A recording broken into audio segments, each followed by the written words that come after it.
Hello, ladies, and welcome to this edition of the Virtuous Woman Club. Um, I'd like to start by thanking everyone for all of their posts and all of your comments and all of your likes and all of your shares and all of the good things that you've been posting and on the site. It's been wonderful. My reason for starting this site was to share with other women to be able to do the things that I've been able to do. The word says that the older women in the Lord should teach and share with the younger women in the Lord to help them along on their journey as well. And that's been my motivation to do this with everyone here. The Lord told us a long time ago when we first got saved, uh, we thought we'd get into the ministry and it didn't happen.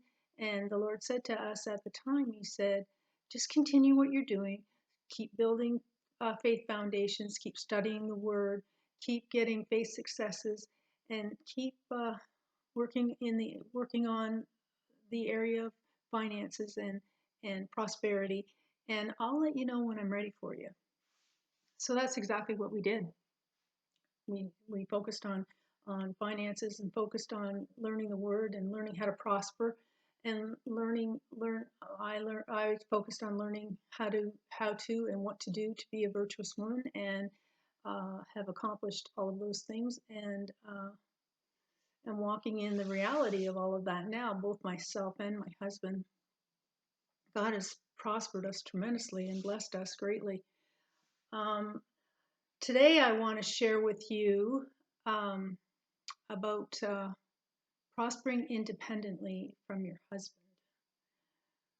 Women need to hear this because it's just so important and it's just so good. It's a benefit. It's a provision that God has provided for us as women and us as wives, mothers, caretakers.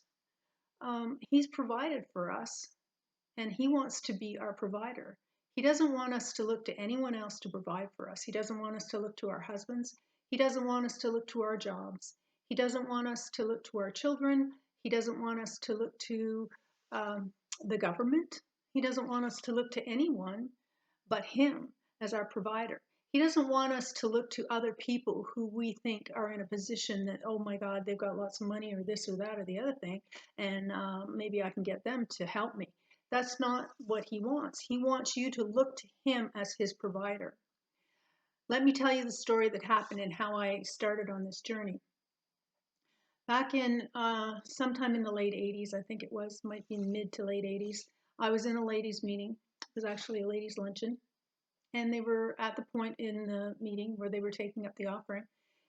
And I asked the Lord, as I always do when I'm in a meeting, Lord, do you want me to sow seed here? And if you do, what would you have me give? And the Lord gave me an amount. And I said, fine, that's good. You'll have to wait until I tell Randy and talk to Randy and get the money from him. And the Lord spoke up really strong on the inside of me. And He said, I didn't ask Randy to give it to me. I asked you. And it took me aback. I thought, what did you say? You know, I don't have a job. You know, I'm a stay-at-home mom. I've got 4 kids. We have a business and I do the books for that. I do the cleaning, the cooking, the sewing, the ironing, all of it is my responsibility. And, I mean, that's not any money that comes into the house comes in through Randy, not me. And so it took me aback. I thought, in my mind was going a mile a minute. I was thinking, and just exactly how do you figure I'm going to do that? So, but I knew it was God's voice and I knew it was God. So I thought, okay, Lord, you're going to have to show me what my part is in this, and you're going to have to show me how to do it because right now, um, this is a mystery to me. I'd never heard anybody preach that or teach on that or say that that happened to them or anything like that before. So he, I told him that I would do it, and he has been true to his word. He has showed me what to do. He showed me what my part is. He showed me how to do it, and it's been fabulous. God as your provider and not your husband is wonderful.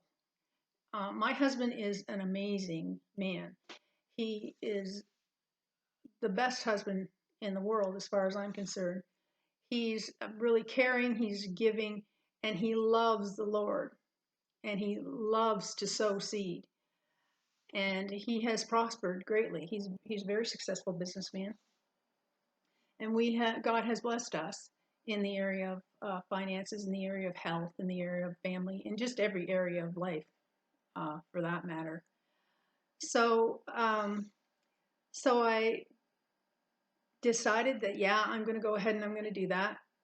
This was at the time when I was working on becoming a virtuous woman. It was kind of maybe not too long after, maybe a couple, 3-4 months into it, and when the Lord said this to me. And I know that He said that to me so that I would be in a position to be able to accomplish all of the other verses in Proverbs 31:10-31. Because if I didn't prosper independently from my husband, I wouldn't be able to, like the word says, she went out and she bought a field. She went out and she brought in fine linens and fine things from abroad. She did it. It doesn't say she asked her husband to give her the money to do it. It doesn't say she asked her husband to do it. It said she went out and she did it, which means she had the money herself to go out and do all those things, to buy a field, to pay cash for it, not to go into debt to do it, but to pay cash for it. So it was along that same time that I was learning all that, and to learn that I needed to prosper. He wanted me to see him as my provider and not my husband was really crucial and able to enable me to do all the other things that I was able to do to accomplish what the virtuous woman accomplished. Now, I'm not saying that you have to do absolutely everything exactly the same as I did or exactly the same as she did, because in this day and age, some of the stuff that she did to accomplish being a virtuous woman are things that might not necessarily be things that we would do today. I did all of them, like learning how to sew, learning how to cook. I learned how to quilt. I made custom drapery and sold custom drapery just to do to the letter everything that she did. Um, I'm not saying that you have to do it that way. There's lots of ways up a mountain, ladies. You got to ask the Lord, what's my part in this? What do you want me to do? And then just do what He tells you to do. Because everybody's an individual, and God works with us all the best way that we seem to function. So yeah, so I was able to do that, and it's been wonderful. I think the two biggest things that helped me and helped actually Randy and I both along the way was, number one, was our words, watching our words, being watchful. I heard it said once, choose your words wisely, because if you don't, they might be your last. And I thought, ooh. So we started to examine the words that we were saying, and I mean, we weren't talking any different than anyone else. I mean, we weren't cussing, we weren't swearing, we weren't using really lewd, bad language or anything like that. But what we were doing was we were using a lot of words that had death in them. I mean, I've given you examples before, and if you read the book, you'll see all the examples. I don't really like to say them because I don't like to confess them out of my mouth. But anyway, we were using a lot of words that were allowing and inviting, not just allowing, but inviting the devil to come in and steal, kill, and destroy from us. So we had to totally change what we were saying and the words we were picking. We had to choose wisely. The word says that He set before us life and death, blessing, cursing. choose life so that you and your seed shall live. So our choices of our words are really crucial. So it was really basically, it was like learning a whole new language all over again. Uh, Literally, we were learning how to talk all over. But it was, and I'm not going to tell you that it was just like all daisies and petunias and it was really easy, because sometimes it wasn't. You'd get, you'd say something and you'd think, oh man, and you'd have to pray crop failure over that. I'd bind those words from happening. That's not going to happen. And then you'd have to, make it right. But it maybe sometimes wasn't easy, but it was always worth it. And it has paid off huge in our lives. The dividends are amazing. When you start saying what God's saying and you start saying the word and you start saying what you want to happen and what your desired end is, instead of saying and confessing the negative thing and talking about the problem and saying the problem and worshiping, like making that's all you talk about, instead of, and then maybe saying, by Jesus stripes I'm healed, and then out of your mouth going, oh man, I feel so bad. I mean, xing them out.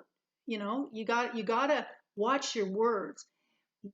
Use words that create the life and the things that you desire, as opposed to create the death and things you don't desire. You've got to use your words wisely.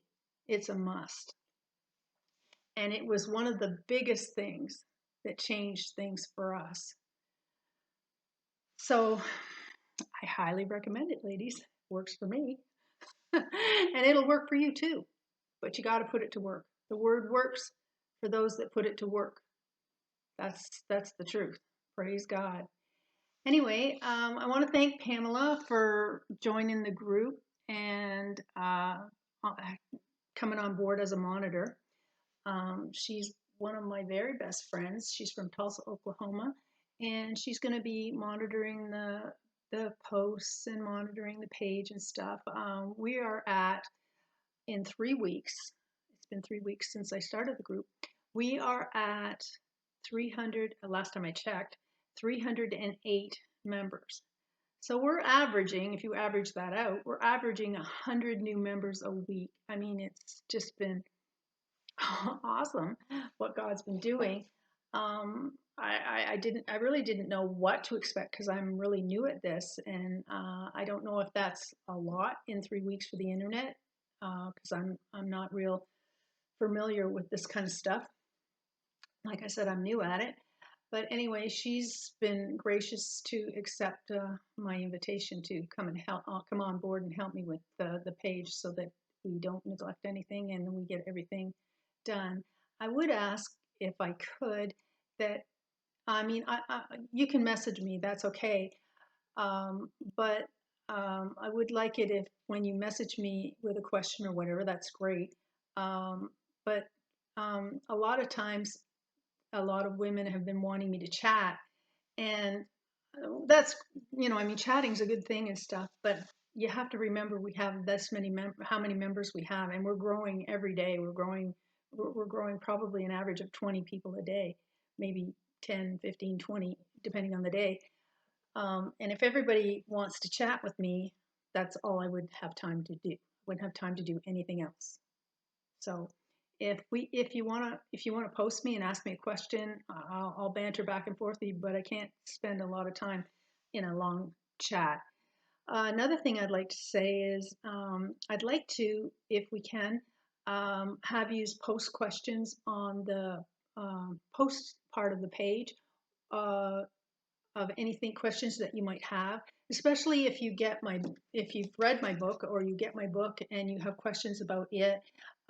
It's available on Amazon.com or Amazon.ca, and I will do my best to answer any questions that you may have, or a situation that maybe you're dealing with, and how did I deal with it, or anything like that.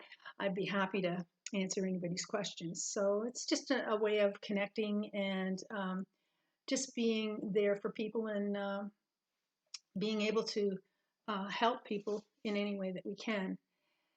I'd also hoping to get my best friend, Lori Ann, to come on and maybe do an interview with me or maybe on her own or something. She has probably one of the best marriage restoration testimonies I have ever heard. It is absolutely amazing. So I'm hoping to be able to get Lori Ann to come on here and share with you all. Anyway, I don't want to go too long. I don't want to take up too much of your time, but we're going to do this more often. I'm kind of getting the hang of it, and eventually I'm going to go live. But I think I'll stick to videos for a little bit because I want to check it out before I actually post it. So that's it for today. I want you guys to have a blessed and be encouraged and know that God's got your back and that He loves you so much. And if you will just trust Him and if you will just lean on Him, everything will be okay. So that's it for today. Until the next time, this is Patty saying goodbye.